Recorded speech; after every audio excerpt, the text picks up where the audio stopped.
Prova- Provavelmente a gente deva passar uns 15 minutinhos. O jogo do Brasil é 9h30, temos tempo até lá. E só para organizar, como não é um webinar, então. Valeu. O áudio, peço para que todo mundo silencie o áudio. E quem tiver pergunta para fazer, direcione a mim ou ao Fernando, ou escreva no bate-papo. A gente pode direcionar o áudio no final para a gente ter uma conversa com os professores. E é um momento importante também porque nós, mais jovens, uma outra geração, estamos em contato direto com novas informações, novas tecnologias, trabalhos científicos sobre o câncer de próstata, e eu acho que sábio é aquele que aprende que nos antecederam e o que nos são as grandes referências e que estão nessa jornada aí há mais tempo, e é com eles que eu acho que a gente deve aprender. Então, vou passar a palavra para o professor Damião, abrir a sessão, e espero que seja uma boa noite para todos.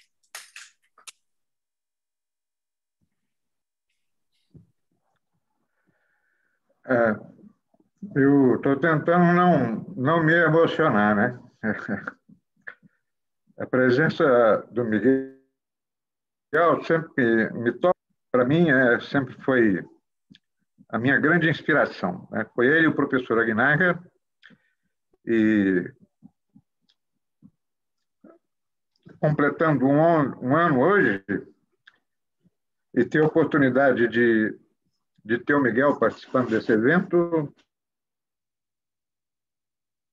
eu fico, porque ele representou muito, não só na minha vida, como na vida de muitos urologistas brasileiros. Mudou a urologia brasileira. Ele fez um upgrade muito grande na urologia brasileira. Eu conheci o Miguel em 1979, no Congresso Brasileiro, aqui no Rio Centro. Ele tinha chegado de Boston, e naquela ocasião eu estava secretariando, não deve se lembrar disso, mas eu estava secretário de uma mesa de cálculo coraliforme. E o Miguel apresentou, fez algumas intervenções, né, contra tal cálculo. E desde ali, novinho, né, jovem ainda, sempre foi muito brilhante.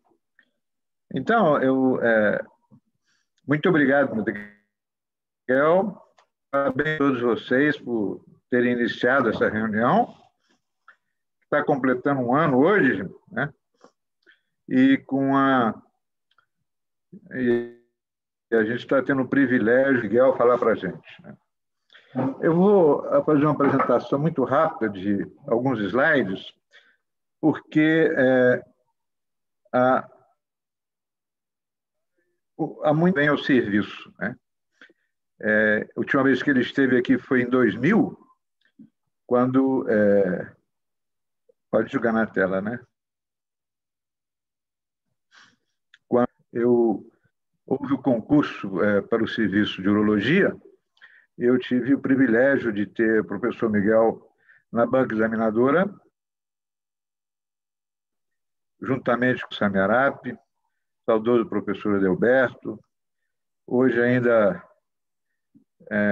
estamos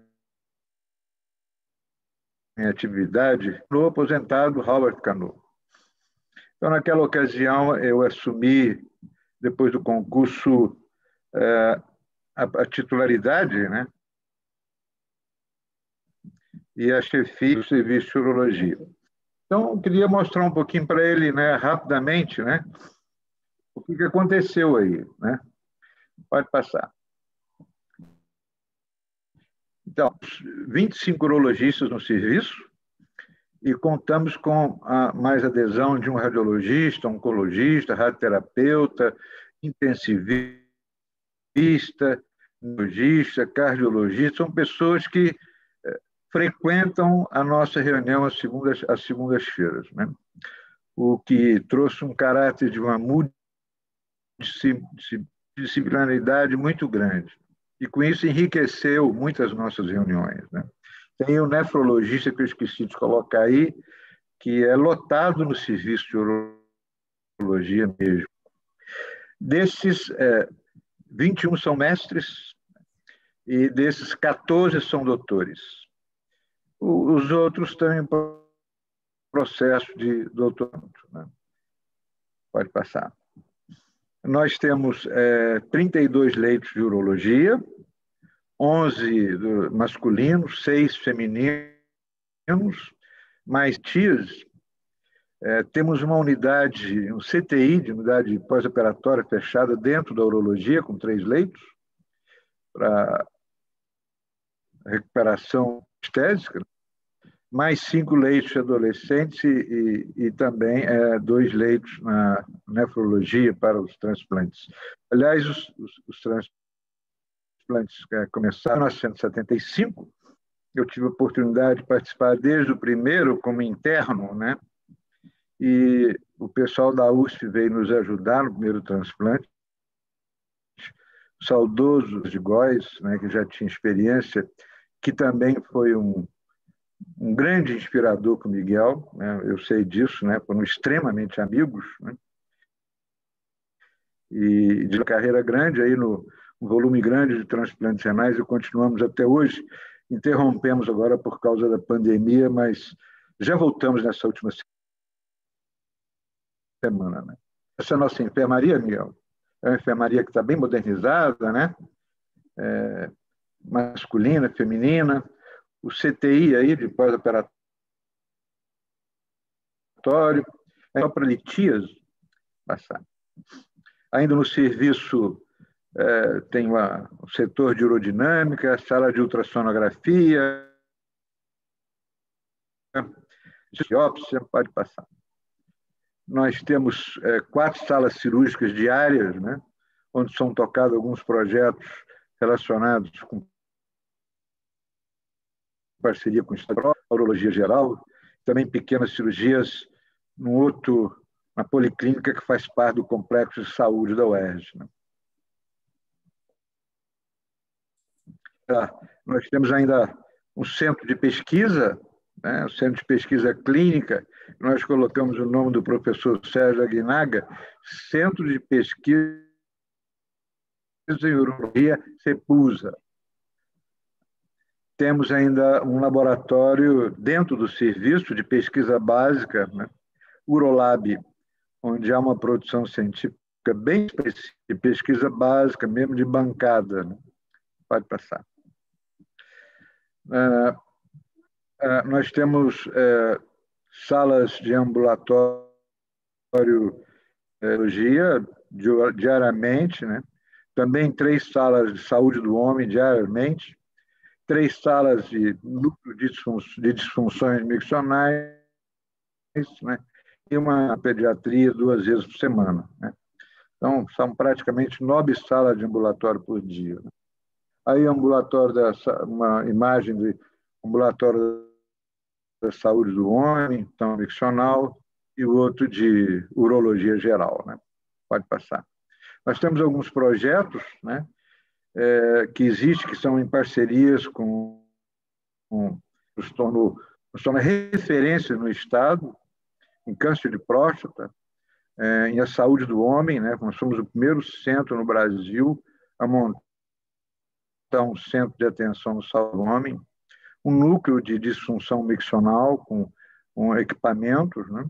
Um projeto de litíase, todos os equipamentos necessários, programa de transplante e também o programa de transexualidade, que a gente começou com incentivo do nosso querido Walter Koff, em 2002.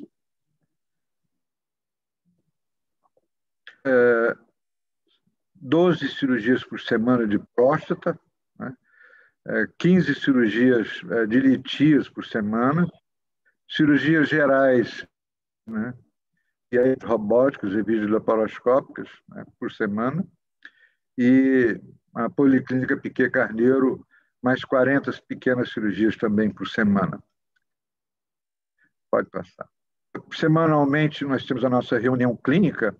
Quando eu tempo, às quintas-feiras, nós temos o hall à beira do leito. Às vezes eu chego mais cedo, quando dá, assistir a sua reunião. Várias vezes eu peço licença para entrar e vocês me permitem, né? Temos um curso de uropediatria semanal e aulas semanais também de diversas temas em urologia. Estamos aí na mídia, né, com tudo que é necessário, comunicando o que a gente está fazendo e também disponibilizando que a gente possa conversar conosco, né? Começamos há 2 anos atrás a nossa cirurgia robótica, conseguimos um projeto que corri atrás durante 9 anos, né? Com uma FAPERJ, e fui modificando até a gente conseguir os recursos, colocar um robô, com a Vinci, com plataforma PESI, né? E fazemos em torno de 5 cirurgias por semana, né? Poderia se fazer mais, né? Uma cirurgia robótica cara, né? Agora, como diretor do hospital, eu sei como é caro, né? É em torno de R$ 14.000 para colocar um paciente na sala, né? E resolvemos também fazer uma experiência full, nós fomos à França, fizemos um treinamento, trouxemos o RaiFu, fizemos um projeto, incluímos na plataforma Brasil, um estudo randomizado com RaiFu, principalmente para pacientes que têm indicação de vigilância ativa. Pode passar. Esse é o nosso robô, e o RaiFu, pode passar. O RaiFu ainda não está licenciado, né? Com parecer do nosso estudo, é um estudo credenciado, com aprovação, com a comissão de ética, na plataforma, tudo. Nós realizamos muitos estudos clínicos, né, associados à indústria farmacêutica, e esses aí eu só pedi que enumerasse aqueles relacionados ao câncer da próstata, o Titã, o Atlas, o Proteus, prevalência, olha só. Isso nos levou a mais esses 2 estudos aí que estão sendo realizados, que é a terapia focal com RaiFu e também um sequenciamento genético também de bancada. Já estamos com câncer de próstata, procurando identificar os genes, sequenciar os genes. Você pode passar.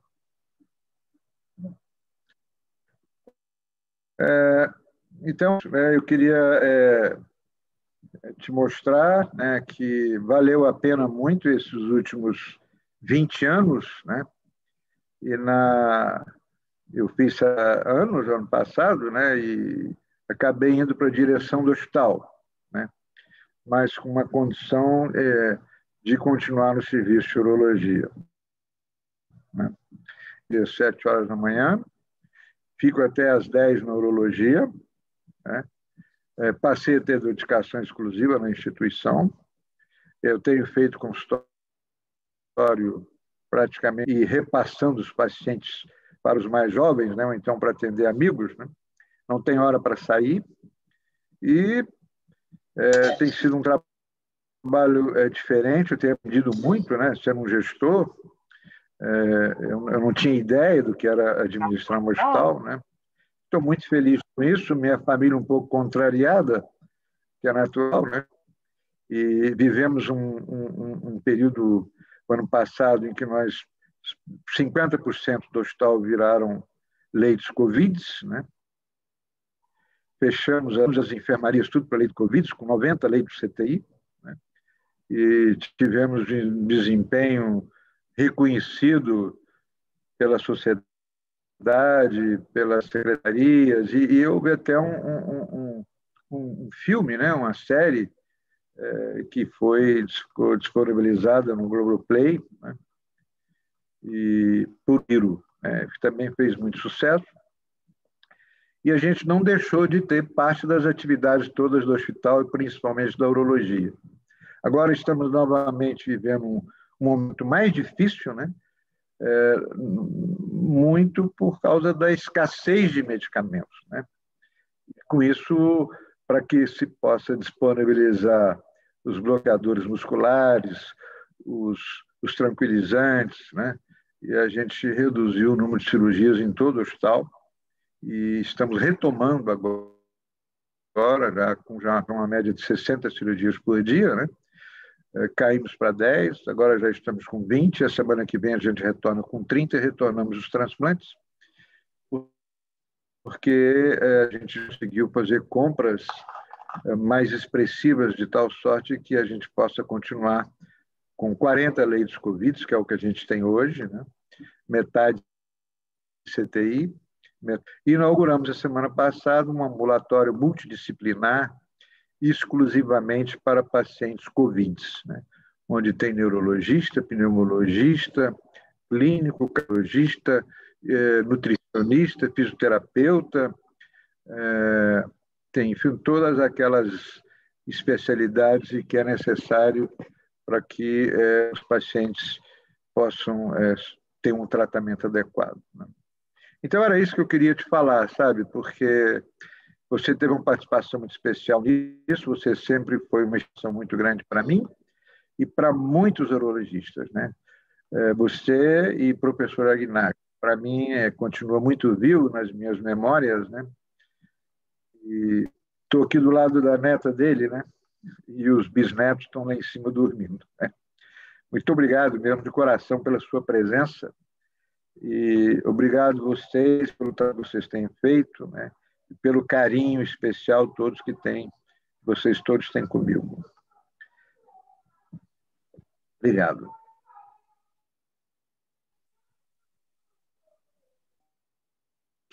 Escutar o nosso querido professor Miguel Surruti. Boa noite a todos. Eu confesso que você ficou emocionado no início, quando começou a falar. Isso me tocou profundamente, Ivanão. Eu confesso que agora quem está emocionado sou eu, porque a gente se conheceu numa época que nós éramos cheios de ideais, né? Na época em que nós queríamos enfrentar os desafios e crescer. O tempo passou, cada um seguiu o seu caminho, e agora, olhando para trás, eu tenho certeza que aquele momento que eu te conheci foi um momento privilegiado da minha vida. Eu gosto muito desse termo, momento privilegiado, porque, sob o ponto de vista filosófico, Jean-Paul Sartre definiu o que ele chamou de momento privilegiado, aquele momento em que a gente, caminhando pela vida, quando está frente a uma encruzilhada, resolve seguir um caminho e, seguindo esse caminho, depois olhando para trás, você percebe que tomou a decisão certa, fez a escolha correta e, com isso, você caminhou com muito mais felicidade nesse percurso. Te conhecer foi um momento privilegiado, participar do teu concurso foi um momento privilegiado, porque naquele momento, 20 anos atrás, você ascendeu a essa posição tão importante, não no Rio de Janeiro, mas em todo o Brasil. A UERJ ocupa uma posição de liderança em conteste, e nesse período você demonstrou agora, em poucas palavras, a grandiosidade da sua pessoa, a grandiosidade das suas ações, que você demonstrou aí, que certamente um grande número de pessoas se beneficiaram de tudo que você fez, estão se beneficiando. Portanto, eu posso te dizer com toda a sinceridade que você cumpriu tua missão e você iluminou muita gente nesse percurso. Portanto, eu acho que você tem todos os motivos para se considerar feliz. Eu me sinto muito honrado de ser teu amigo, muito honrado. Tenho muitos amigos no Brasil, mas você ocupa um lugar especial, sem dúvida, sem dúvida. Agradeço também ao Paulo e ao Fernando por esse convite, e para que a gente não perca o jogo, né? Eu vou começar a falar. Eu vou procurar não correr, mas passar mais ou menos rápido os slides, no sentido de que a gente termine essa reunião daqui 40 minutos, se possível. Vai acabar em 40 minutos. O que faltar fica para uma próxima vez. Eu vou compartilhar com vocês meu primeiro slide.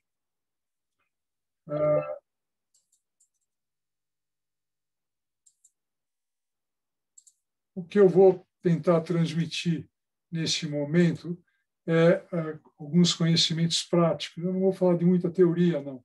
Eu queria mostrar para vocês o que existe de novidade com implicação clínica.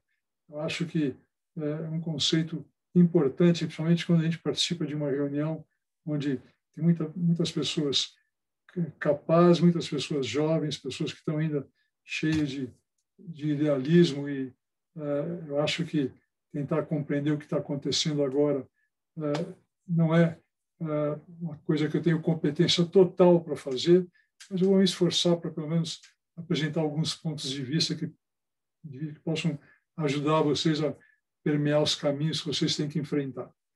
Eu começo com esse slide. Eu lembro que em 2011 a US Task Force ela emitiu uma norma dizendo que os americanos não deviam mais fazer PSA porque muitos sofriam sem necessidade, porque a biópsia vinha negativa quando o PSA dava alto. Muitos descobriam um câncer que não precisava ser tratado e eram tratados, e fizeram essa recomendação bastante infeliz. Na ocasião, todos os urologistas perceberam que foi uma sugestão imperfeita, incorreta, e o tempo mostrou isso. Veja o que aconteceu depois de 2011. Passou-se a se descobrir menos cânceres de próstata e se elevaram progressivamente os números relacionados com câncer avançado da próstata. Os homens pararam de fazer PSA e essas duas curvas mostram claramente as consequências nefastas que tiveram essa regulamentação, essa orientação da US Task Force. Eu acho que essa curva vai piorar ainda mais, infelizmente, e eu não preciso explicar por quê. A pandemia que agora a gente vive, ela certamente deixou muitos doentes desassistidos, são os doentes que eu chamo até de desamparados, e esses doentes vão agora, nos próximos 12 ou 24 meses, surgir na nossa frente com tumores avançados, e nós vamos ter que lidar, nós como urologistas, com muito mais casos de doença metastática, doença localmente avançada, do que as doenças da doença localizada, que é o perfil no qual nós andamos com bastante tranquilidade. Uma palavrinha sobre o screening. O screening ele deve ser personalizado, porque realmente fazer screening em todo mundo, em qualquer país, é impossível. Os governantes nossos, os nossos sistemas de saúde não têm recursos para isso. Então, eu queria explicar uma regra que é o que eu sigo na prática, baseado nesse estudo que eu estou apresentando aqui. Eles avaliaram um número grande de homens, analisaram o PSA sérico desses homens quando tinham 44 a 50, ou seja, antes dos 50 anos, e seguiram eles por 23 anos. Na verdade, foram pessoas que são acompanhadas no serviço público lá na Suécia e que tinham sangue guardado, onde nesse material pôde-se analisar o PSA. E vejam que o PSA antes dos 50 anos, ele, quando tem um valor baixo, por exemplo, meio, a chance de um indivíduo vir a desenvolver, nesse período de segmento, um câncer de próstata é de 5%. E se é um câncer grave, é de 1 ou 2%. Por outro lado, se antes dos 50 anos ele tiver um PSA de 2, vejam que esse indivíduo tem mais de 20% de risco de desenvolver um câncer e quase 10% desses tumores vão ser cânceres avançados quando forem diagnosticados. Isso tem uma implicação óbvia. A gente pode padronizar o screening em pacientes com câncer de próstata, fazendo um PSA antes que o indivíduo complete 50 anos. Se esse PSA for menor que 0,7, esse indivíduo pode passar a vida inteira fazendo exames de screening cada 2, 3 anos. Se o PSA antes dos 50 for maior que 7, esse indivíduo tem que fazer exames anuais, porque ele tem mais risco de desenvolver doença agressiva. O que fazer quando o indivíduo tem uma suspeita de câncer de próstata, a gente vai fazendo biópsias e não consegue descobrir a doença e começa a ficar angustiado, e o doente também. Obviamente, eu não preciso explicar esse slide para vocês, quando se criou os estudos de ressonância multiparamétrica, essa ferramenta passou a ajudar muito os médicos, porque a gente passou a identificar câncer com um pouco mais de precisão. Pirates 3, 4 e 5 sempre representaram, nesse período que a gente passou a estudar, fazer ressonância magnética, situações de risco, esses indivíduos têm que fazer biópsia, particularmente aqueles que têm Pirrados 4 ou 5. Eu não estou, na verdade, apresentando nenhuma novidade especial para vocês, mas eu queria ensinar um pequeno truque prático. O Pirrados 3 deixa a gente sempre em dúvida, porque a chance de câncer é 25, portanto, a chance de não ter nada é 75. Eu estou mostrando esse slide apenas para ensinar um pequeno truque quando vocês tiverem um doente com Pirrados 3, se vocês ficam insistindo com biópsia ou não. E o truque é usar a densidade do PSA. Se vocês dividirem o PSA pelo volume da próstata, vocês conhecem bem esse parâmetro, e ele for maior que 0,15, vocês devem fazer biópsia num Pirrados 3. Se o indivíduo tiver um Pirrados 3 e tiver uma densidade de PSA menor que 0,08, esse indivíduo provavelmente não tem câncer e pode ser acompanhado clinicamente. Existe uma situação que a gente pode se defrontar, que é aquele doente que fez muitas biópsias, tem ressonâncias magnéticas e continua sem o diagnóstico perfeito. Esse estudo foi publicado ano passado e foi uma meta-análise que foi feita de 9 estudos publicados na literatura. Eles fizeram PET com PSMA para tentar identificar câncer de próstata em doentes que poderiam ter a doença. Uma certa porcentagem de pacientes, um número elevado de doentes que tiveram captação na próstata, quando foram biopsiados, tinham câncer. Nesses 9 estudos, a sensibilidade do exame variou de 67% a 97%. Se a gente tirar uma média, isso dá uns 80%. Isso significa que se o indivíduo fizer um PET com PSMA, depois de sucessivas biópsias negativas, e esse PET vier positivo, vocês têm 80% de descobrir um câncer biopsiando aquela área que no PET está suspeita. Existe uma situação que vocês vão ser convocados para ajudar e para tratar. É um doente, por exemplo, como esse que teve um câncer de pulmão e fez um PET com FDG, com fluorodeoxiglicose, que é o PET habitual que todo oncologista faz, e nesse PET surge uma captação na próstata. Isso sempre gera uma preocupação. Será que o PET com FDG capta quadros inflamatórios, capta qualquer tipo de câncer? E a dúvida é saber se isso pode ser câncer ou não. Eu queria citar esse estudo que foi feito já há algum tempo, faz 5 ou 6 anos, 6 anos, na verdade, em que eles analisaram 6.128 estudos de PET e notaram que em 1%, pouco mais de 1% dos doentes, o PET captou na próstata.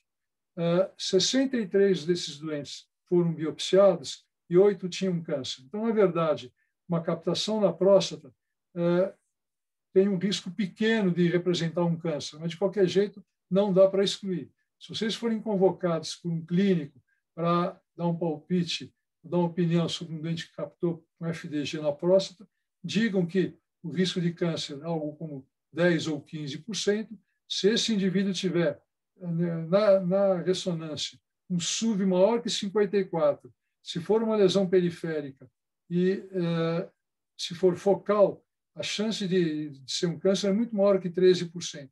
Portanto, nessas situações de risco, a biópsia está indicada. Se for uma lesão difusa, for na zona transicional e o SUV for menor que 5,4, provavelmente ele não tem câncer, vocês podem acompanhar esse doente. Uma palavra sobre a biópsia da próstata. Todo mundo se seduziu com a biópsia sob difusão de imagem, porque ela era muito racional. A gente misturava no software, 2 softwares no computador, aparecia uma imagem de ultrassom, ressonância, não preciso explicar isso para vocês, e a biópsia com fusão de imagem passou a ser quase um paradigma na realização desse tipo de estudo. Mas surgiram trabalhos colocando em dúvida a eficiência dessa biópsia, ou questionando se realmente ela era muito superior à biópsia convencional. Esse estudo aqui foi um estudo muito importante. Eles analisaram 3 grupos de doentes. Eram doentes que tinham maior risco de câncer na próstata, e eles analisaram, nesse grupo, os resultados de uma biópsia dirigida com ultrassom. Uma parte dos doentes fez biópsia com ultrassom, uma parte dos doentes fizeram biópsia cognitiva. O que é a biópsia cognitiva? O indivíduo faz uma ressonância, o médico que vai fazer a biópsia olha a ressonância, vê a imagem, descobre o lugar onde, identifica o lugar onde está o tumor e faz uma biópsia guiada por ultrassom. A ressonância mostrou que tem uma lesão na base direita, sem fazer fusão de imagem sem nada, ele faz uma biópsia ao acaso e na base direita ele tira 3 ou 4 ou 5 fragmentos. E uma biópsia verdadeira de fusão. E veja que o número de biópsias positivas foi igual nos 3 grupos, mostrando que a biópsia cognitiva é tão boa quanto a biópsia por fusão. Se a gente tiver um exame que indica onde pode ter o tumor, a gente foca a biópsia nesse local, sem precisar fazer fusão de imagem. O exame com fusão de imagem custa caro, ele é mais trabalhoso, nem todos os serviços têm. E o que eu estou querendo mostrar aqui para vocês é que, na verdade, a gente pode fazer uma boa biópsia cognitiva, apenas levando em conta onde é que existe uma pista indicando que o tumor está lá presente, provavelmente. A biópsia perineal foi revivida e agora não existe mais dúvida, praticamente no mundo inteiro, que ela deve se tornar o gold standard para fazer biópsia de câncer. Ela tem, agora já se sabe, maior eficiência do que a biópsia transretal, porque ela explora muito bem a zona anterior da próstata e as zonas laterais. Ela não tem complicações infecciosas. Nos levantamentos que eu conheço, foram estudados 8.000 pacientes que fizeram biópsia perineal. Teve 4 casos de febre depois da biópsia, e só um que se cultivou bactéria, nos outros 6 deve ter sido hepatite, mas nem cresceu bactéria. Quer dizer, 4 casos em 8.000. Esses doentes não costumam tomar antibiótico depois e não tomam quando se faz biópsia perineal. Por ser mais segura, ela se torna atraente para os doentes ficam com menos medo de fazer uma biópsia, principalmente aqueles doentes que já fizeram biópsias anteriores e ficaram incomodados. Ela é muito boa para tumores da região anterior da próstata e, quando o indivíduo já fez uma biópsia anterior, ou aquele doente que já fez muitas biópsias, porque ele está fazendo vigilância e fazendo biópsias periódicas, a biópsia perineal realmente é melhor do que a biópsia convencional transretal. E na Europa inteira, agora praticamente só se faz perineal. Nos Estados Unidos, metade dos serviços já fazem biópsia perineal. E aqui no Brasil, agora, no Rio de Janeiro, eu sei que estão fazendo, aqui em São Paulo se faz, em Brasília estão começando a fazer, já em vários locais o pessoal já está começando a fazer as biópsias perineais e elas vão se impor no futuro próximo. Um pequeno truque, a vigilância ativa, eu não vou discutir ela, os detalhes todos que vocês conhecem tão bem, as indicações, como isso é feito, mas eu queria chamar a atenção para uma dificuldade que a gente tem. Quando a gente coloca o indivíduo em vigilância ativa, nós sabemos que entre 30% e 70% dos doentes vão precisar de tratamento. Na verdade, nem todos têm progressão da doença. A gente sabe que daqueles doentes que tratam enquanto estão em vigilância, metade fazem isso porque o tumor piorou, os exames assumiram uma indicação mais de uma lesão mais agressiva, metade desiste de fazer vigilância porque fica cansado de ficar fazendo exame toda hora. De qualquer jeito, a gente precisa dar essa informação para os doentes que estão em vigilância. Você vai fazer vigilância, mas você tem mais ou menos 50% de chance de ter que fazer tratamento. Se é jovem, eu até falo que é 70%. Se é uma pessoa de 75, 80 anos, eu digo que é 30%, porque esse jeito não vai viver o suficiente para ter progressão da doença. Nesse segmento, como é que a gente muda a estratégia? É difícil. Vocês fazem token, fazem PSA. Quando é que a gente chega num ponto de risco em que o tumor talvez esteja piorando? O primeiro truque é analisar a ressonância multiparamétrica. Até hoje não se criaram, não se produziram estudos onde a ressonância multiparamétrica demonstrou como ela permite diferenciar ou caracterizar um tumor que está piorando. Mas existe um estudo feito aqui em São Paulo pelo Dr. Rodrigo Pessoa, uma tese de doutoramento na USP. Ele analisou um grupo grande de pacientes que tinham um tumor de baixo risco e que foram operados, submetidos à prostatectomia radical. Eram doentes que poderiam fazer vigilância. E vejam o que ele encontrou em termos de patologia desfavorável. Nos doentes que tinham PIRADS 3, 9, quando foram operados, um tumor teoricamente de baixo risco, tinham uma patologia desfavorável. Com PIRADS 4, 75% desses doentes de baixo risco, na verdade, não eram de baixo risco, eram doentes que tinham grau 7 ou 8, que tinham tumor na gordura, que tinham linfonodos acometidos, invasão de bexiga, etc. E quando o PIRADS é 5, com esse diagnóstico aparente de tumor de baixo risco, todos praticamente têm tumor agressivo, tumor desfavorável. Portanto, o que fica claro é que se vocês estiverem seguindo um paciente com vigilância, com ressonâncias anuais, e o indivíduo passa a ter lesões grau 4, grau 5, ele está em risco de ter uma patologia desfavorável, e esses doentes, se forem um pouco mais jovens, a nossa responsabilidade é um pouco maior quando a gente trata de doentes jovens, eles têm que ser instruídos e têm que saber que eles têm um risco razoável, e quase certo, com PIRADS 5, de ter um tumor agressivo e, se nada for feito, eles vão ficar numa situação difícil. O segundo parâmetro que ajuda muito a saber quando a gente deve abandonar a vigilância é a densidade do PSA, que eu já me referi anteriormente. Vejam que quando, em doentes que tiveram progressão numa biópsia confirmatória, nesse estudo, desculpa, eu não pus a referência aqui, mas é um estudo lá de São Francisco, eles estudaram doentes que faziam biópsias todo ano, cada 2 anos, e notaram o seguinte: quando o doente tinha PIRADS 3 na biópsia confirmatória, a densidade do PSA era menor que 15, todos tinham um tumor de baixo risco, continuava sendo um tumor grau 6, score 6 de Gleason. Quando o PIRADS quando a densidade era maior que 0,15, quase metade deles tinham tumores agressivos, grau 7, ou maior do que isso, até score 7, score 8. Então, na verdade, tanto para PIRADS 3 quanto para PIRADS 4, se a densidade do PSA é maior que 0,15, esses doentes têm uma chance razoável de ter um tumor agressivo, eles não devem ser mantidos em vigilância, é um parâmetro muito útil, eu uso muito isso na prática, para quando um doente faz uma ressonância anual, para saber a hora que ele tem que parar e partir para uma cirurgia ou para a radioterapia.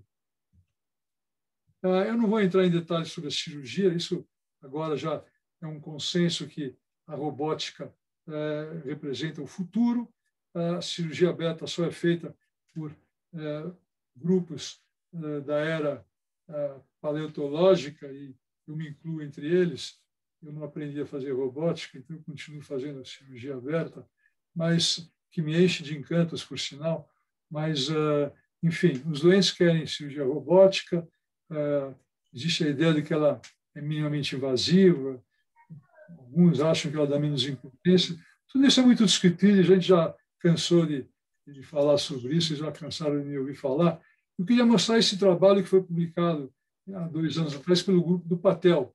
Patel foi um dos vídeos que mais divulgou a cirurgia robótica aqui na América Latina, no Brasil, muito amigo dos brasileiros, um indivíduo que formou muitos urologistas brasileiros, a gente tem que conhecer muito o papel dele, e ele mostrou uma análise de 10 mil doentes que ele tinha operado, no qual ele verificou em que porcentagem ele conseguiu fazer uma preservação bilateral dos nervos cavernosos. E vejam que nos primeiros 1000 ele preservava os 2 nervos em 60% dos casos. Agora, de quando chegou em 10 mil, ele preserva em cerca de 35% dos doentes. Cada um interpreta de um jeito isso aqui. A interpretação dele é que os casos agora pioraram. Ele está tratando casos piores. A gente pode ver mesmo aqui que tem aumentado um pouco os doentes com graus mais elevados de tumor. Outra ideia é de que a gente talvez faça biópsias mais agressivas, que permitem ou dificultam a preservação do nervo. E outra ideia é que atrás, aqui nessa época, esse número não fosse tão alto, os doentes foram mal avaliados. Agora que eles foram melhor avaliados, na verdade, 36% dos doentes só pela técnica robótica conseguem preservar os 2 nervos cavernosos. Quais são os desafios que têm que ser transpostos? O primeiro é esse problema da cirurgia ainda causar muita impotência, ainda causar alguma incontinência. Infelizmente, isso causa um sofrimento para todos os doentes que ficam nessa situação com disfunção sexual, com incontinência urinária. E outro desafio é como nós vamos tratar e treinar as novas gerações de urologistas.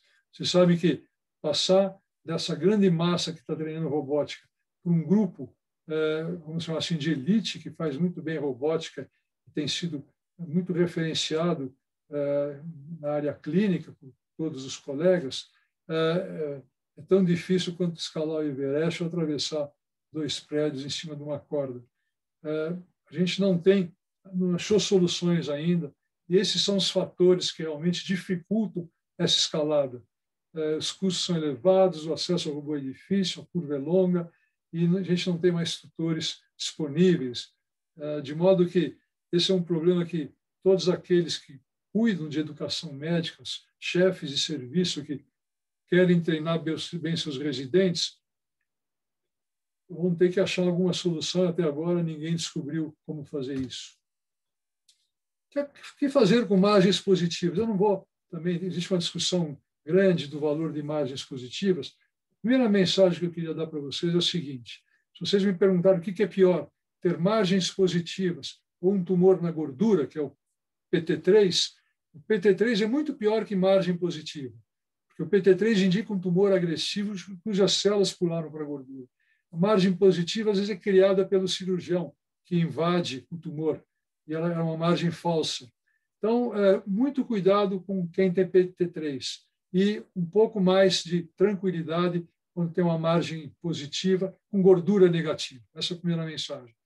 Outra mensagem importante é se realmente o tratamento radioterápico adjuvante ele é muito superior ao tratamento de resgate se o tumor recorre, do ponto de vista bioquímico, depois de algum tempo.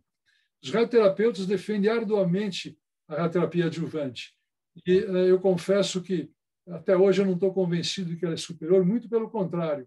Eu sempre questionei isso, eu sempre achei que os trabalhos publicados eram trabalhos com viés de seleção, com viés do próprio radioterapeuta que publicava dados talvez imperfeitos. E agora estão surgindo vários trabalhos, tem pelo menos 6 ou 7 publicados nos últimos 2 anos, mostrando que resgate é igualzinho ao tratamento adjuvante. Quando esse estudo aqui comparou prostatectomia adjuvante com um grupo que tinha margens positivas, que fez acompanhamento sem fazer radioterapia. Vejam que a recorrência bioquímica ocorreu menos frequentemente em quem fez tratamento adjuvante, quer dizer, a radioterapia diminuiu a chance do tumor do PSA subir no pós-operatório. Mas quando a gente analisa sobrevida global e sobrevida sem metástases, as curvas são exatamente iguais. O que significa isso? Que quem faz prostatectomia radical e não faz rádio, no acompanhamento tem mais chance de subir o PSA. A hora que sobe, a gente faz radioterapia de resgate, usa hormônio, etc. No fim, a sobrevida é exatamente igual nos 2 grupos, a chance de surgir metástases no futuro também é igual nos 2 grupos. E existe esse outro estudo também que mostra o mesmo fenômeno, um estudo feito na Austrália e Nova Zelândia. Eles analisaram radioterapia adjuvante de resgate e até provaram agora que a própria chance de recorrência foi parecida nos 2 grupos. Então, na verdade, o consenso atual, o que está surgindo, o que está emergindo, é que a gente pode fazer. Eu selecionei um slide errado, vocês me perdoem. Eu ia mostrar para vocês aqui que quem faz rádio adjuvante tem muito mais problema que quem faz rádio de resgate. Tem mais complicações digestivas, mais impotência e mais incontinência urinária quando a radioterapia é feita logo depois da cirurgia, comparada com a rádio de resgate, que é feita alguns anos depois, ou algum tempo depois. Eu troquei o slide aqui, me perdoem. Mas, para terminar só essa discussão, está provado que, em termos de sobrevida e perspectiva futura, os 2 métodos se equivalem. Quem não faz rádio tem um pouco mais de chance de ter recorrência bioquímica, a gente trata e iguala os 2 grupos, e o grupo que faz adjuvante tem mais complicações.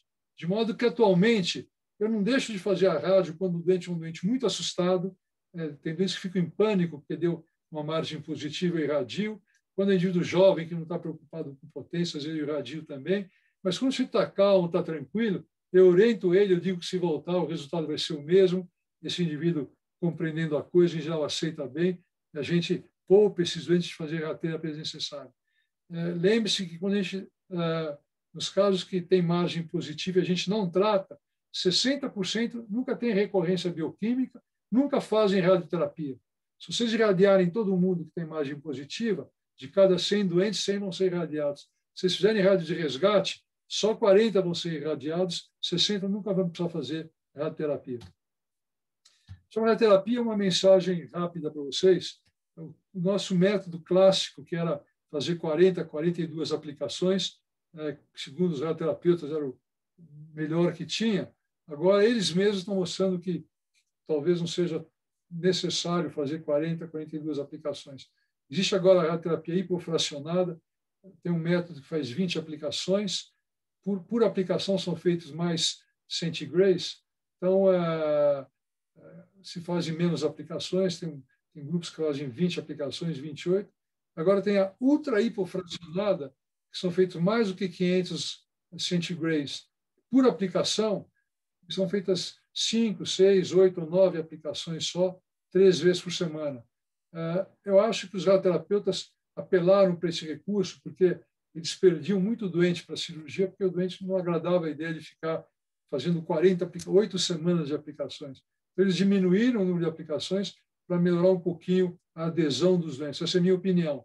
O que está agora sendo demonstrado é que a radioterapia ultra-hipo são 8 ou 9 aplicações, menos energia nesses doentes, ela produz resultados semelhantes em relação à radioterapia convencional, com 40 aplicações. Elas dão apenas um pouco mais de toxicidade intestinal, a ultra-hipofracionada. Mas, em termos de toxicidade urinária, são exatamente iguais a esses mesmos. Então, os radioterapeutas criaram uma outra forma de tratar os doentes, provavelmente para poder ter uma maior adesão dos doentes à rádio. Ela está se provando correta, sob o ponto de vista de tratar o doente, mas a gente precisa esperar um tempo, porque eu passei minha vida vendo os radioterapeutas mudarem os métodos de tratamento, sempre dizendo que agora eles tinham chegado no ideal. Eles faziam 6.400 rádios, aí surgiram aparelhos mais potentes, passaram a fazer 7.000 e disseram que 6.400 não funcionava. Quando só tinha 6.400, diziam que era uma maravilha. Com 7.200, conseguiram chegar até 8.000 rádios, usando a intensidade modulada. Aí começaram a dizer que 7.200 não prestava, o que presta é 8.000. Então, eles vão sempre mudando de opinião quando surge alguma coisa nova. Vamos esperar para ver se o tempo prova que realmente essa evolução é igual, fazendo menos aplicações com doses maiores. Uma palavrinha sobre os doentes que têm recorrência após a prostaté, e a gente identifica que ele tem gânglios acometidos. O que nós fazemos são linfadenectomia ilíaca bilateral estendida, descobrimos linfonodos acometidos. O que acontece é que eu tenho um grupo razoável de doentes submetidos à linfadenectomia, talvez uns 45, 50 doentes.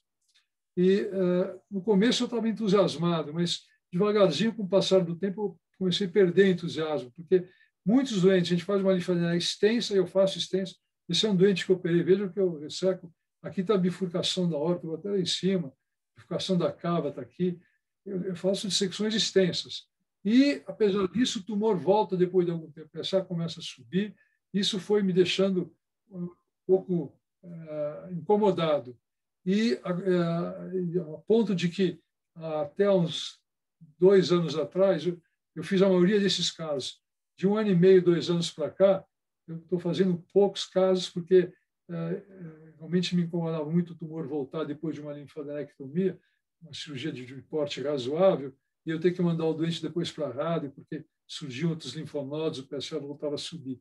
E agora surgiu um trabalho, agora não, faz 2 anos já, um grupo italiano, que tem estudado muito, o Fossati liderou esse trabalho, eles estudaram, tem uma casuística grande de casos que foram submetidos à linfadenectomia ilíaca bilateral, e vejam que depois de 36 meses, o tumor começou a voltar em todos os doentes, e depois de 36 meses, só 20% dos doentes ainda estavam livres de recorrência bioquímica.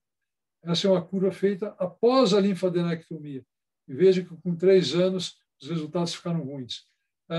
Com radioterapia não existem trabalhos assim, muito claros, de boa qualidade, de modo que a gente não sabe ainda como tratar esses doentes que têm doença linfonodal. A cirurgia talvez não seja o tratamento ideal, a rádio a gente não tem certeza se funciona ou não, e dar hormônio certamente paralisa a doença, mas não cura ninguém. Então, é uma situação difícil.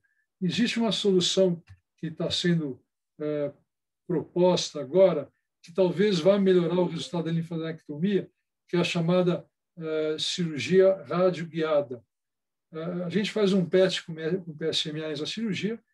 Esse PET com gallium vai demonstrar tumores nos linfonodos. A gente marca uma linfadenectomia e, no dia da linfadenectomia, injeta PSMA ligado a tecnécio, que se fixa fortemente nesses gânglios ilíacos atingidos com tumor.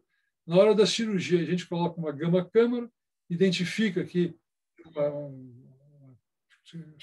desculpa, não sei se o tecnécio é gama ou é beta, mas, enfim, coloca um detector aqui de radioatividade no intraoperatório, identifica os gânglios acometidos e faz uma linfadenectomia mais perfeita. Nesse estudo, em que foi utilizado esse método de cirurgia radioguiada, vejam que os doentes tiveram quase sempre resposta boa do PSA após o tratamento, e um grande número de pacientes, o PSA caiu de forma importante, caiu 100% em relação ao que era antes da cirurgia. 42%, quando o trabalho foi escrito, dos doentes, 42% estavam com PSA indetectável. Então, talvez essa seja uma solução para a gente melhorar a linfadenectomia, embora eu não tenho certeza se isso realmente vai ser uma coisa que vai ser confirmada. Como eu disse, tem casos que eu tiro gânglios em grande quantidade e o tumor acaba voltando. Isso me deixa muito intrigado com a cirurgia em si, como a gente faz. Duas palavras sobre o câncer metastático, que ainda nunca foi tratado. Eu não vou precisar explicar para vocês quais são as opções que a gente tem, mas eu quero chamar a atenção para que o tratamento antiandrogênico tem se acompanhado de complicações tardias que não são tão insignificantes.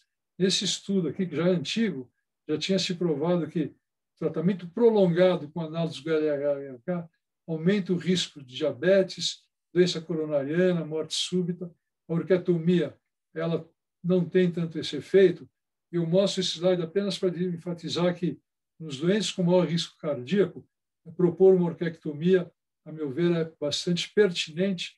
Eu sou um indivíduo que faz menos orquiectomia no Brasil e o que mais recomendo é que os outros façam, porque eu fico sempre amedrontado em indicar uma orquiectomia, porque a gente sempre vai consultar outro colega, ou com frequência alguns doentes vão, e o outro colega vai dizer, como já aconteceu comigo no passado, para que orquiectomia? Tem uma injeção moderna que você faz, não precisa fazer uma cirurgia, né? Mas a orquiectomia, além de produzir uma resposta consistente e duradoura, porque se o doente não tiver recursos para comprar os remédios, se ele não for tão disciplinado, se ele morar longe, ele se desprotege quando está tomando medicações, ao passo que a orquiectomia confere a esses doentes uma proteção mais definitiva. Além disso, esse indivíduo fica livre dos efeitos cardiovasculares. Não se usa mais antiandrogênico puro em tumor metastático, sem tratamento. A gente tem que associar a abiraterona junto com o Zoladex, tem que associar a abiraterona junto com os antiandrogênicos periféricos. E agora acabou de sair um trabalho, faz 15 dias, mostrando que a enzalutamida também pode ser associada com os análogos do LH-RH, com os antiandrogênicos, dando resultados melhores do que a gente tem quando só faz a ablação androgênica. Então, associar a biraterona ou enzalutamida com um tratamento antiandrogênico representa a melhor forma de tratar câncer metastático de próstata. Vejo nesse estudo, que é um estudo famoso, Latitude, a sobrevida de 3 anos global foi muito maior no grupo que tomou a biraterona junto com a ablação androgênica, e o tempo que levou para o PSA começar a subir nesses doentes que tinham doença metastática foi também muito superior. Aqui foi quase 3 anos, aqui foi menos de 1 ano. O PSA começou a subir, indicando falha da ablação androgênica. De modo que todos vocês devem tratar os doentes que vocês têm nas mãos com tumor ainda hormônio sensível, não só dando goserelina, dando leuprolídeo, o antiandrogênico que vocês preferem usar, mas usando a biraterona. Eu queria ensinar um truque prático. O urologista pode usar a biraterona. Ela foi lançada e foi aprovada no FDA para ser tomada nessa dosagem, 1 grama por dia, 4 comprimidos de 250 miligramas. Isso torna esse tratamento muito caro. Essa droga custa muito cara, ele consome um vidro, um frasco desse por mês, e na literatura surgiram estudos demonstrando que se o indivíduo tomar um comprimido por dia, na hora do que ele toma o comprimido, aqui nesse grupo que nesse trabalho que o FDA aprovou, eram 4 comprimidos em jejum. Se o indivíduo tomar um comprimido com uma refeição gordurosa, um sanduíche com queijo prato, um ovo e um pouco de manteiga, a absorção da biraterona é 11 vezes maior do que você deveria ter um comprimido só tomado em jejum. Isso permite a esse indivíduo ter uma resposta muito eficiente em relação ao controle do tumor. Vocês obtêm aquele efeito sincrônico, sinérgico entre a biraterona e o antiandrogênico, e cada frasco dele, em vez de durar um mês, dura 4 meses, de modo que fica muito econômico para o doente tratar. E aqui, só para mostrar esse estudo que mostrou que um comprimido por dia era suficiente, os doentes que tomaram dose reduzida evoluíram melhor em termos de progressão do PSA do que quem tomou a dose preconizada. A evolução foi melhor, eles tiveram mais tempo com o PSA controlado. E os efeitos colaterais são tranquilos. Um comprimido só, os doentes toleram muito bem. Eu receito no meu consultório toda semana para 5, 6, 7 doentes com câncer metastático a biraterona com Zoladex. E o que eu faço é controles de PA. Peço para eles controlarem, porque eles têm uma tendência à hipertensão. Um hemograma, porque alguns doentes têm um pouco de anemia. Eles podem ter hipocalcemia e às vezes sobe a transaminase. Mas com essa dose baixa, quase nunca a gente vê esses problemas. Com esses 4 exames, os doentes passam bem, ao passo que com 4 comprimidos por dia eles ficam muito mais sintomáticos. Eu uso apenas 5 miligramas de meticortem junto com a biraterona, metade da dose preconizada, que é 10, quando a gente usa a dose plena. E com 5 miligramas de meticortem, eles também não têm efeitos colaterais do corticoide. Então, vocês, como urologistas, podem usar a biraterona, façam isso com seus doentes, vocês vão fazer um tratamento de melhor qualidade e vão proteger mais seus pacientes, sem precisar mandar para um oncologista. Eu vou terminar, mais 5 minutos eu termino, não vou terminar, acho que logo. Eu queria dizer para vocês que aqui está a sequência de tratamentos que a gente adota na prática, todos nós, junto com os oncologistas, quando enfrentamos um caso de câncer metastático. A gente faz o tratamento antiandrogênico, quando o tratamento local falha, o PSA começa a subir, vocês fazem o tratamento antiandrogênico, o doente responde, depois de algum tempo ele volta a subir. A tendência agora é usar a biraterona ou enzalutamida como primeira opção após falência do tratamento clássico. Depois se usa o docetaxel, alguns usam o rádio, eu não acredito no rádio 223, eu acho que ele não é tão bom e custa caro e não muda a evolução dos doentes. E agora está se usando o cabazitaxel, até com um pouco mais de eficiência do que o docetaxel. O que eu queria dizer para vocês é que eu vejo no futuro imediato uma perspectiva que é usar radiofármacos que, usando energia, compostos de alta energia, um deles é o lutésio 177, o actínio, existem atualmente 7 ou 8 radioisótopos sendo testados, a gente pode destruir o tumor, você sabe, ligando esses compostos de alta energia a um anticorpo que se liga ao PSMA que tem na membrana das células. O que a gente faz é pegar esses radioisótopos, ligar eles a um anticorpo anti-PSMA, as células do câncer de próstata têm na superfície uma molécula de PSMA, esse complexo gruda no PSMA, ele é internalizado e a hora que esse composto entra na célula, a célula morre, as células normais não são atingidas, e nós já temos agora resultados razoáveis. Esse trabalho de 2018, agora já existe um número muito grande de trabalhos mostrando que o lutésio realmente ajuda a melhorar a evolução dos doentes.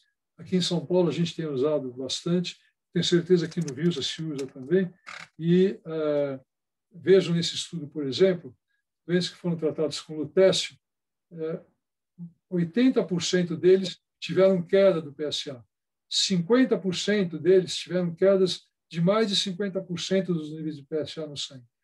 O lutécio tem uma ação temporária, ele não vê ninguém ficar curado, você não vê doença, não tem doença a longo prazo, a gente está usando isso há uns 3 anos aqui em São Paulo, mas tem muito doente que está com a doença estabilizada, depois de fazer 6 aplicações do lutécio, com toxicidade bem razoável.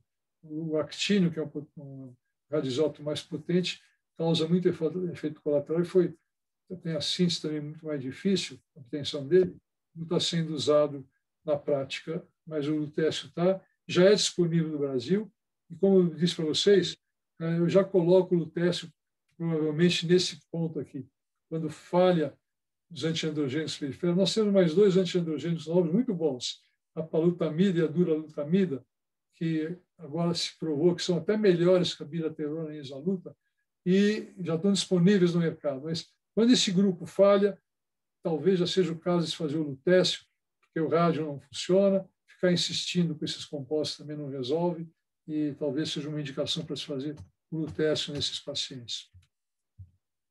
Para terminar, eu queria, talvez algum de vocês já conheça esse slide, ensinar um jeito de vocês baixarem o risco de morrer de câncer de próstata. Esse estudo foi feito e mostraram o seguinte, que no indivíduo casado, se vocês atribuírem a ele um risco 1 de morrer de câncer de próstata quando ele pega a doença, se for um indivíduo solteiro que pega o câncer, a chance de ele morrer de câncer é 33% maior. E se for viúvo, é 24% maior. Então, o que eu queria dizer para vocês, que urologistas, se vocês quiserem evitar a morte por câncer de próstata, em primeiro lugar, casem-se, para se ficarem solteiros, vão morrer. E não deixe a mulher morrer, porque se a mulher morrer, vocês vão embora juntos. Muito obrigado. Eu quero, de novo, agradecer essa noite. Eu queria dizer que a gente vive agora angustiado pela nossa vida, atacados por esse vírus ensandecido. Todo mundo está esgotado com isso.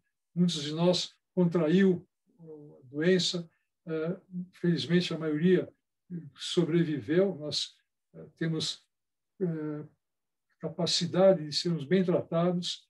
As classes mais desfavorecidas estão abandonadas e morrendo em todo canto. Tragédia, coisa injusta. Ninguém mais está tolerando, aguentando esse processo todo. Eu disse tudo isso apenas para dizer para vocês que, no meio dessa confusão, no meio desse sofrimento, vocês me proporcionaram 1 hora e meia de grande alegria, primeiro com aquela apresentação magistral que o Ronaldo fez, indicando o valor que a UERJ tem, o valor que ele tem, o valor de todos vocês do Rio de Janeiro. E, em segundo lugar, mesmo através de uma telinha, vendo queridos amigos meus, durante a apresentação, antes de começar, dei uma percorrida na sala e encontrei amigos muito queridos aí presentes. Eu agradeço a eles por virem aqui a minha presença, se colocarem na minha telinha, esses momentos de alegria fizeram muito bem para o meu coração.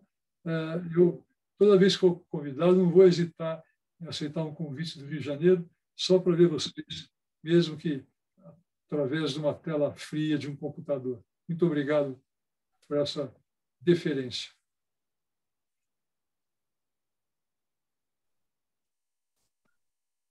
Boa noite. Professor Damião, o senhor gostaria de fazer algum comentário? Sim, eu gostaria de 2 comentários rápidos, né? O primeiro, uma pequena história minha com o professor Miguel Surudi, né? No início da década de 80, eu vi um paciente no Pedro Ernesto, jovem, com tumor do testículo bilateral. E eu, então, liguei para ele. Peguei o telefone celular, é óbvio, né? Liguei para ele e falei com ele, olha, Miguel, surgiu um paciente aqui com tumor do testículo bilateral, eu queria saber da sua opinião, o que você acha que a gente deve fazer? Ele falou, Damião, você não se importa, Ronaldo, né? Chama de Ronaldo, né? Ronaldo, você não se importa de mandar esse doente para mim? Eu pago a passagem dele de ônibus para ele poder vir para São Paulo, né? Então, eu não sei se o Miguel se lembra disso, né? Mas só para exemplificar como é que se chega lá, a garra, né? A obstinação, né? A vontade, a determinação de tentar melhorar, crescer e conhecer a doença, né? O Miguel, nessa época, tinha pouco mais de 30 anos de idade, né? Se não me engano, até trabalhava na emergência, né? E a segunda coisa, foi ótimo, foi muito bom sua apresentação. Eu não conhecia aquele trabalho que associava a densidade com o PIRADS, né? Achei aquilo muito interessante, que às vezes você tem PIRADS 3 e faz um diagnóstico, é um glisson baixo, né? Era aí a densidade para tomar uma decisão de uma vigilância ativa ou de um tratamento mais agressivo, porque a densidade pode significar que o tumor é um pouco mais agressivo na peça final, né? E, finalmente, eu queria dizer que eu estou com muita saudade de poder te dar um abraço, né? Porque da última vez foi há 2 anos atrás, lá na Academia Nacional de Medicina, nós até registramos com a fotografia. E eu espero que essa pandemia vá embora logo, né? Para que os nossos congressos possam voltar, né? O Agnaga dizia que com a palavra do congraçamento, é alegria, né? De rever as pessoas, de tocar, de abraçar as pessoas, né? Eu espero que no próximo ano a gente possa voltar a fazer muita alegria. Muito obrigado, Miguel.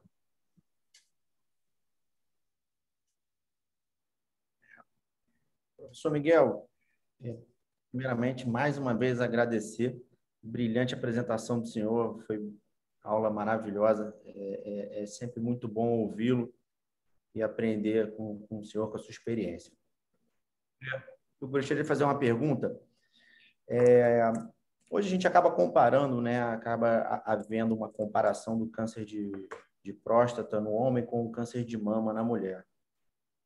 E para a doença da mama, já há algum tempo que vem sendo realizadas as terapias focais, né? E não a retirada de toda a mama. E mais recentemente a gente começou a estudar isso com a próstata, né? Inicialmente primeiro com a crioterapia e agora com o HIFU. Eu gostaria de saber do senhor se o senhor acredita na terapia focal da próstata, qual a opinião do senhor sobre isso? É o seguinte, na verdade, eu não tenho uma opinião formada.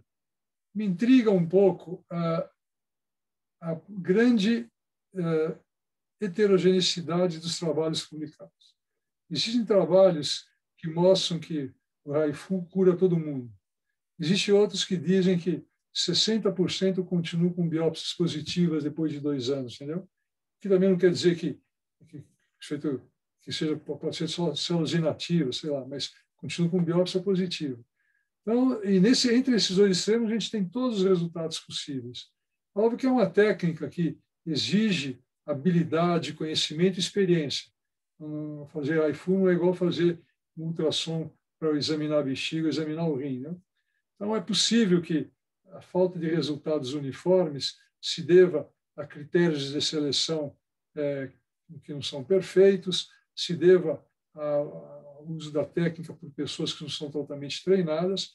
Existem casos que realmente respondem, mas, como eu disse, existe uma área ainda, uma nuvem cinzenta em cima desses dados todos, que eu não consegui chegar a uma conclusão. O FDA até hoje não aprovou para uso generalizado, de modo que o FDA eles fazem as coisas muito bem feitas lá. Então, são mistérios que ainda não tem uma resposta. O que eu posso dizer é que tem de tudo. Se você quiser achar um trabalho provando que o HIFU é maravilhoso, você acha. Se quiser achar um trabalho dizendo exatamente o contrário, também você acha. É verdade. Agora a gente está com disponibilidade, né, lá na UERJ do HIFU. E como o senhor falou, ainda é um nível experimental, então a gente tem realizado os trabalhos, temos um follow-up pequeno ainda, e a gente fica entusiasmado de ter bons resultados, né? Então tem que aguardar realmente a experiência, a prática e os próprios resultados para ver se definitivamente vai ser algo que vai vir para ficar. Eu só queria fazer mais uma pergunta para o senhor. O senhor, quando falou de linfadenectomia de resgate, né? A linfadenectomia de resgate, de fato, quando iniciou, foi algo que deixou todos muito entusiasmados, e com os trabalhos mais recentes, vem mostrando que o resultado não é aquele resultado tão benéfico que era esperado no início. Agora, a gente tem uma grande dificuldade, né? Por exemplo, naquele paciente que apresentou a recidiva e que realizou um PET-PSMA e apresentou uma captação positiva, às vezes um caso que não se enquadre muito para um caso, uma linfranectomia de resgate. Como a gente passar, né? É mais algo da experiência do senhor, como a gente passar para esse paciente que talvez a cirurgia não seja o melhor para ele? Veja, o doente que tem recorrência bioquímica, ele já tem uma certa ligação com você, então, na verdade, você pode influenciá-lo para um caminho, para outro.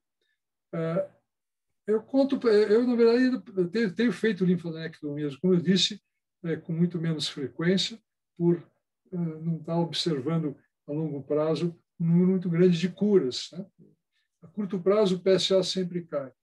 A gente não tem outra alternativa. A rádio, os radioterapeutas têm feito rádio pélvica, das cadeias ilíacas, e principalmente radiocirurgia, né, que é a rádio ultra-hipofracionada, que você irradia só alguns poucos gânglios, e o PSA cai.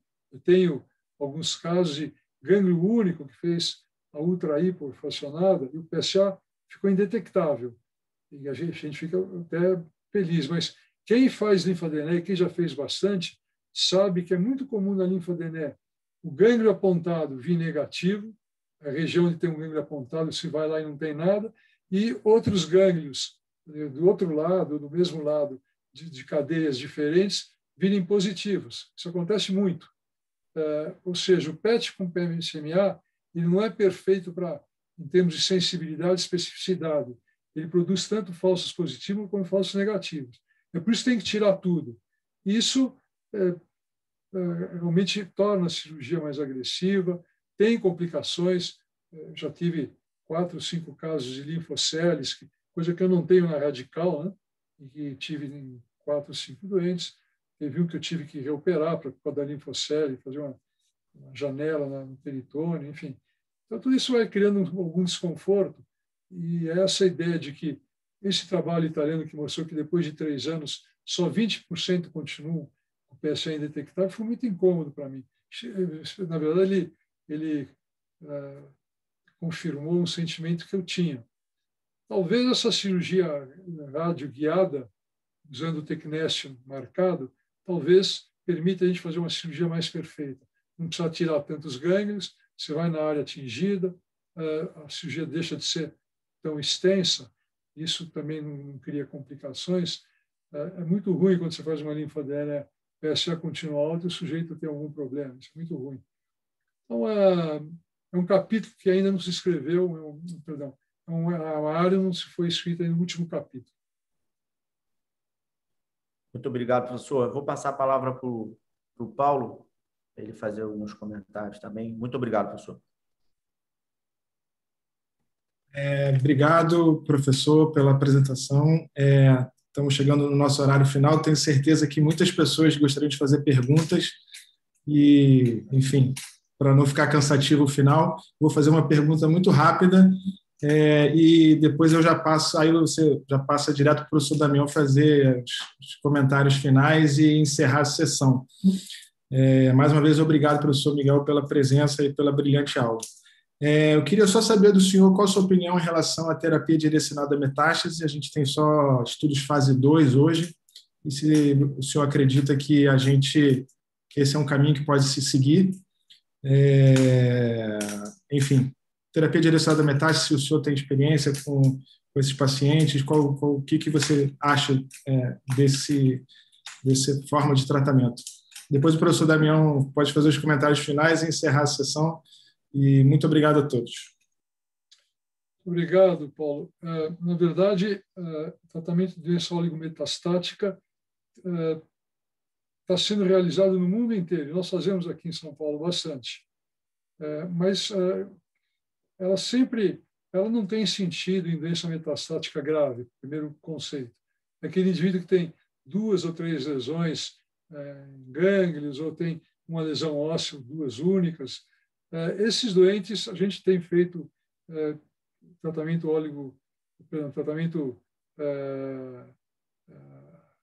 focal, né? Usando radioterapia, usando a terapia estereotáxica, usando ablação percutânea. Nós temos casos em que a gente fez radiofrequência em lesões de costela, enfim, tentando eliminar todas essas metástases. Ninguém sabe até hoje se isso vai ajudar os doentes ou não. Os trabalhos retrospectivos mostram resultados razoáveis, melhor do que quando não se faz nada. O grande problema dos trabalhos retrospectivos, isso vale para todos os estudos feitos na área cirúrgica, é que quando você vai analisar retrospectivamente doentes que trataram e outros não, o que acontece? Na hora que você tem que tratar, aquele doente está muito combalido, cheio de problemas, com uma história clínica muito desfavorável, você dá hormônio para ele.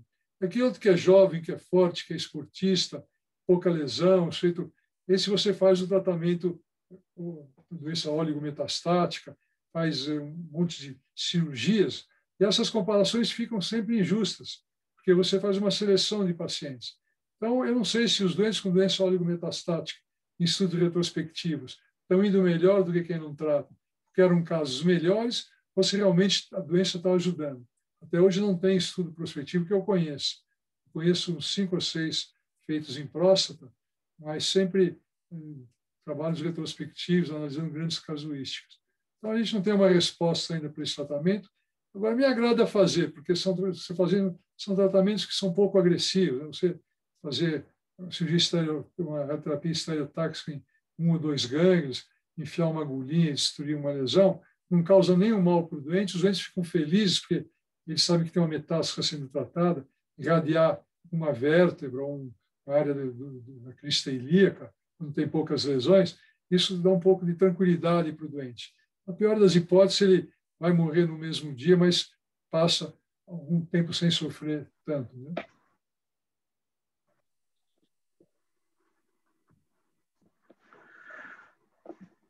Bom, estão me ouvindo? Sim, sim. Sim. Estão me ouvindo? Sim, estamos ouvindo. Sim.